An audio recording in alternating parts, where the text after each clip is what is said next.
घर छोटा है या किराएदार है, अपना घर नहीं, या रिज़्क़ की तंगी है, या औलादी नरीना नहीं है, बंदा इसके लिए जो है तजुर्बाशुदा एक अमल है। जिसका घर नहीं उसे बड़ा वसी घर अल्लाह ने दे दिया। जो किराएदार है उसे अल्लाह ताला ने अपना घर दे दिया। जिसको रिज़्क़ की तंगी है अल्लाह ताला ने उसकी रिज़्क़ में वसअत कर दी।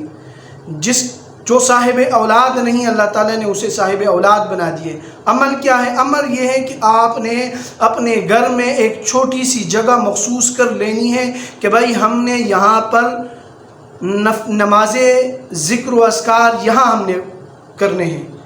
मर्द हजरात जो है वो फ़र्ज़ नमाज के लिए मस्जिद चले जाए और घर में जो जगह है वो ख़वातीन भी उसमें नमाज़ पढ़े, और मर्द हजरात अगर नवाफिल या सुन्नतें पढ़ते हैं तो वो भी वहाँ पढ़े। तो इंशाअल्लाह अज़ीज़ बहुत जल्द आप अपने मकसद में कामयाब हो जाए।